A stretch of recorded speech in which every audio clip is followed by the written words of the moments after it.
kasi nila uubra yung paninira kay VP Inday. Paninira kay VP Inday. Sino ba sumisira? Beck Rodriguez. Kailan ba siniraan si Inday Sara mo? May narinig ka ba galing sa Administrasyong Marcos, galing kay Pangulong Bongbong Marcos na siniraan niya si Inday mo? Yung Inday mo nga yung mahilig manira eh. Masyadong play victim ang yudiputa. Biktima na naman sila. Ay, pumalag ng pumalag. Pumalag ng pumalag? Really? Kailan ba siya pumalag? Ilang beses na yung impeachment niya pumalag ba? Pinalagan ba yung impeachment? Unang impeachment archive. Pinatawag sa HOR, sa House of Representatives noong nakaraan, hindi sumipot. Ilang beses nang pinatawag, hindi sumipot. Puro lang mag-blood bath. Puro lang kami ay handa para sagutin. Kami ay merong ebidensya na ilalabas, hanggang ganun lang. Anong pumalag? Pumalag papuntang Supreme Court? Pumalag.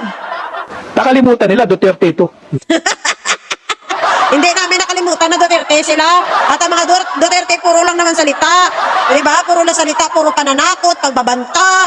Tapos wala na. Wala na, ganun lang. Tingnan mo si Digong, sabi niya noon, diba? O, nasaan yung ICC? Sampalin ko pa yan.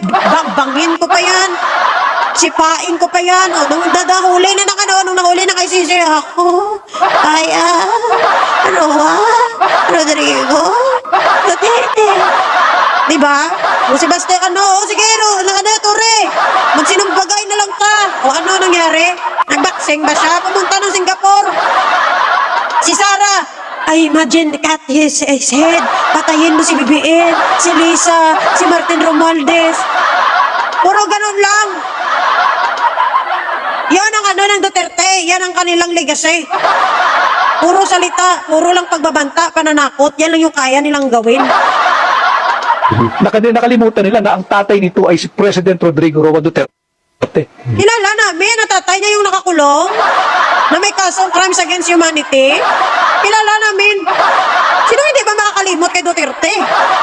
Kilala sila yung may criminal mind sila. Kilala sila yan. Kilala yung pagkabastos nila at pagkabalasubas. Sino hindi makakilala sa kanila? Kahit i-blind item nyo pa makikilala na namin agad yan. Pumalag ng pumalag si Sara. Eh di wow. Pumalag, pumunta ibang bansa. Pumalag ngayon, hindi sumisipot. Pumalag ba yun? Yung totoong pumapalag, lumalaban, harap-harapan. Hindi yung puro lang piston. Palag si mong bata.